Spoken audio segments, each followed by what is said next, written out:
ایک on site کا مطلب یہ ہوا جس کا آپ نے ذکر کیا ہے کہ ادھر سے ایک ٹیم آئے گی ٹھیک ہے، اور وہ باقاعدہ طور پہ دیکھے گی کہ یہ جو کچھ کاغذوں میں بتایا گیا ہے بالکل ٹھیک ہے، کیا یہ واقعتاً موجود ہے کہ نہیں، ٹھیک۔ اور اگر ان کی تسلی ہو جاتی ہے جو کہ میرے خیال میں ان کی اب ہونی چاہیے تو آپ گرے لسٹ سے وائٹ لسٹ میں آئیں گے. وائٹ لسٹ میں آنے کا مطلب ہے کہ بہار آ جائے گی اور گرمی میں یوں سمجھیے کہ موسلا دھار بارش ہوگی. ٹھیک ہے ڈاکٹر خاقان صاحب، آپ بتائیے کہ معاشی طور پہ ہم اس کو کیسے لیں؟ کیا مطلب ہے پاکستان کے لیے معاشی طور پہ کہ جب ہم اس لسٹ سے نکلتے ہیں؟ بسم اللہ الرحمن الرحیم. جاوید بھائی، it's always a pleasure to be on Pakistan television. دیکھیے کہ ایک تو ہمیں یہ دنیا کو بتانا ہے کہ ہم نے صرف ایک لسٹ نہیں پوری کی، 27 ایکشنز پہ مبنی پروگرام ہمیں 2018 میں فیٹف نے دیا. پھر 2020-21 میں ہمیں ایک اور پروگرام 7 ایکشنز پہ مبنی ہمیں ایک اے پی جی گروپ جو ان کے ساتھ ایشیا پیسیفک گروپ کہلاتا ہے انہوں نے دیا. تو ہمیں 34 ایکشنیبل آئٹمز دیے گئے. آئی تھنک کہ آج تک کسی ملک نے 34 ایکشنیبل آئٹمز پورے نہیں کیے، اور جو آخری 7 کیے ہیں ہم نے ریکارڈ ٹائم میں کیے ہیں، before the time they were due to be completed.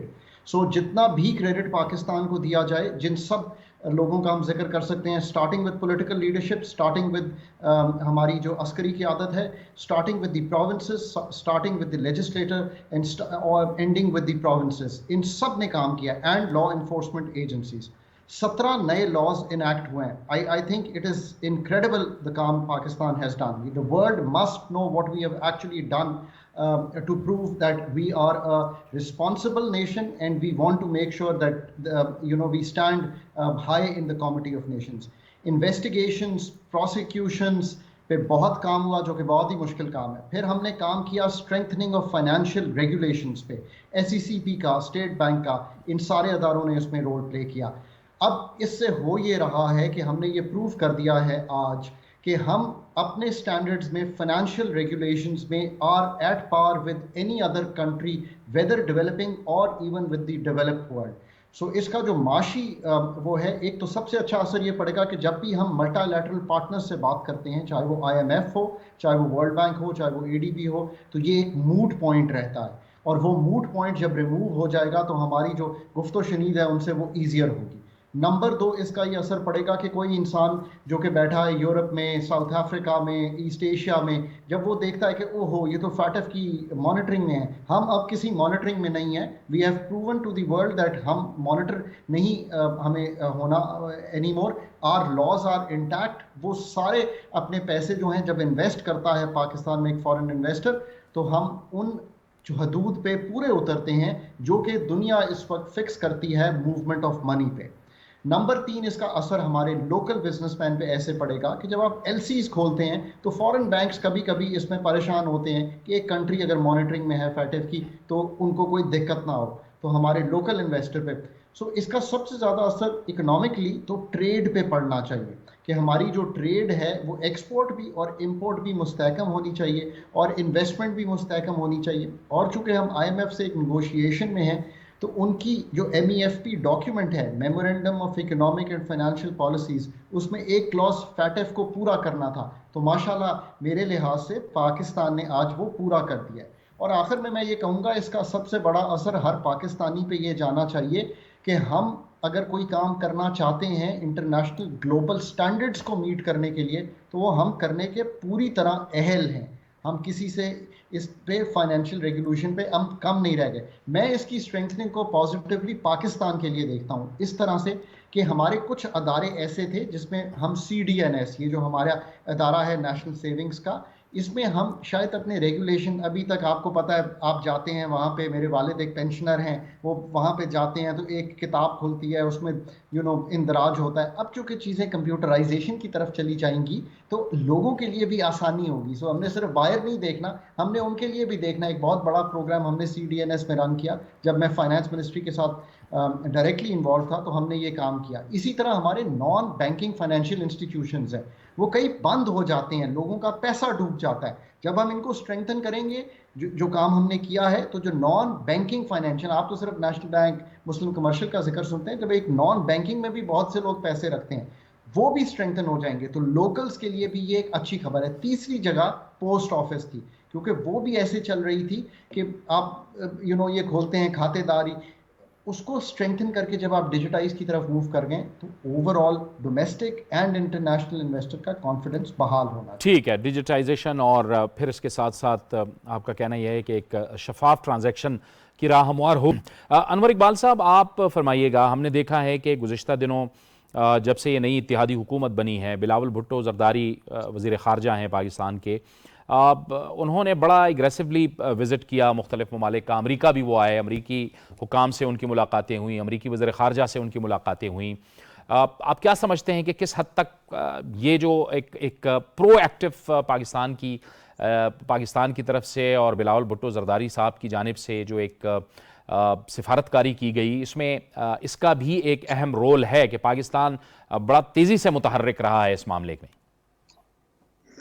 دیکھیں، بلاول بھٹو زرداری صاحب کا جو دورہ تھا امریکہ کا، بلا شبہ ایک اچھا دورہ تھا جس کے مثبت نتائج پڑے، میڈیا میں بھی اس سراہا گیا، اور خاص طور پہ جس طرح انہوں نے جو سابق وزیر اعظم تھے عمران خان، ان کی یوکرین کے حوالے سے ان کے دورے کو ڈیفینڈ کیا، اس کو پسند کیا گیا کہ بجائے ان کو ایک موقع ملا تھا سنہرا کہ وہ اس کو یوز کر کے اٹیک کر دیتے حکمرانوں پہ، انہوں نے نہیں کیا، اور انہوں نے کہا کہ انہوں نے وہ دورہ عمران خان کی حیثیت سے نہیں، پاکستان کے وزیر اعظم کی حیثیت سے کیا تھا، اور اس لیے میں اس کو ڈیفینڈ کروں گا. تو ان باتوں کا مثبت اثر پڑا تھا. لیکن یہ جو کچھ ہوا ہے وہ اس میں تو جس حکومت کو آئے ہوئے تو بھی چند مہینے ہی ہوئے ہیں. میں صرف یہ بھی جو لوگ کہتے ہیں کہ صرف 3.5 سال میں کام ہوئے، وہ بھی غلط ہے. اس پہ کوئی کافی عرصے سے کام ہو رہا تھا، اور ان سب کاموں کو ملا کر جو اس کا ایک مجموعی نتیجہ جو نکلا ہے وہ ایک مثبت نتیجہ آیا ہے. اور اس میں پھر ایک بات میں اور کہوں گا کہ بالکل بہت اچھا ہوا، اس سے ہمیں فائدہ ہوگا، انویسٹمنٹ بھی آئے گی، سب کچھ ہوگا. لیکن ہم ایسے مبارکباد دے رہے ہیں جیسے پتہ نہیں عید کا چاند نکل آئے. یہ مبارکباد کا موقع نہیں ہے، سوچنے کا موقع ہے کہ اندرونی طور پر ہمارے یہاں کچھ ایسے مسائل تھے جن پہ قابو پانے کی ضرورت تھی، اور اس پہ ہم نے قابو پایا. اور اگر ہم چاہیں تو جیسے پہلے میرے خیال میں سفیر صاحب نے کہا کہ اگر ہم چاہیں تو ایسا کام بھی کر سکتے ہیں جو انٹرنیشنل اسٹینڈرڈ پہ پورا اترے. تو ایک تو یہ بات ہے. اور ایک چیز کا ذکر آپ دونوں نے نہیں کیا، یہ ہے کہ جو پچھلے دنوں ایک کورٹ کا فیصلہ ہوا تھا جس میں سزا دی گئی تھی حافظ سعید صاحب کو، اس کا بھی بڑا مثبت اثر پڑا. اس کا بہت بار بار ذکر کیا گیا، بلکہ امریکن میڈیا میں اور دوسرے میڈیا میں بھی پہلے سے کہا جانے لگا کہ کیونکہ انہوں نے ایک یہ بڑا فیصلہ کیا اور اسے ایک سگنل دیا ہے کہ وہ ہر اس تحریک کے خلاف یا ہر اس آرگنائزیشن کے خلاف جس میں یو این نے جس پر پابندیاں لگائی ہیں، پاکستان بھی ان کے خلاف اقدامات کرے گا. اور یہ ایک بڑا اسٹرانگ میسج ہے جس کی وجہ سے پاکستان کو FATF سے نکالا جا سکتا ہے. مجھے یاد ہے یہاں ایک امریکی مبصر ہے مائیکل کوگن، جس دن یہ کورٹ کا فیصلہ آیا تھا اس دن انہوں نے لکھا تھا کہ اس کا ایک نتیجہ یہ ہوگا کہ پاکستان کو FATF کی گرے لسٹ سے نکال دیا جائے گا. تو میں سمجھتا ہوں وہ ایک بہت بڑا اہم فیصلہ تھا جس کا بھی ہمیں ذکر کرنا چاہیے.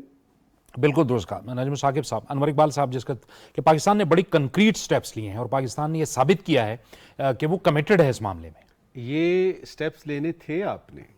یہ 2018 کو جب ہم گئے ہیں گرے لسٹ میں تو شروع میں مجھے لگتا ہے کہ اس کو ذرا تھوڑا سا لائٹلی لیا گیا کہ دیکھ لیں گے کیا ہو جائے گا، زیادہ سے زیادہ گرے لسٹ میں آ گئے ہیں تو کیا ہو گیا.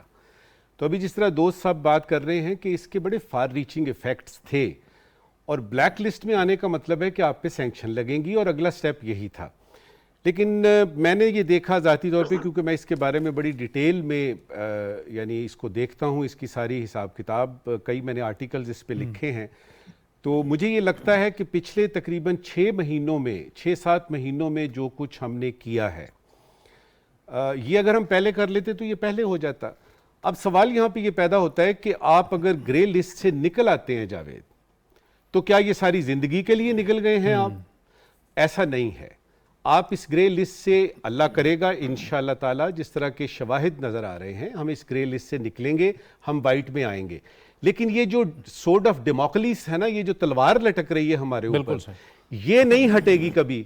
اس لیے بڑا ضروری ہے کہ آپ جو آپ کے مجوزہ قوانین ہیں، جس حساب کتاب سے آپ نے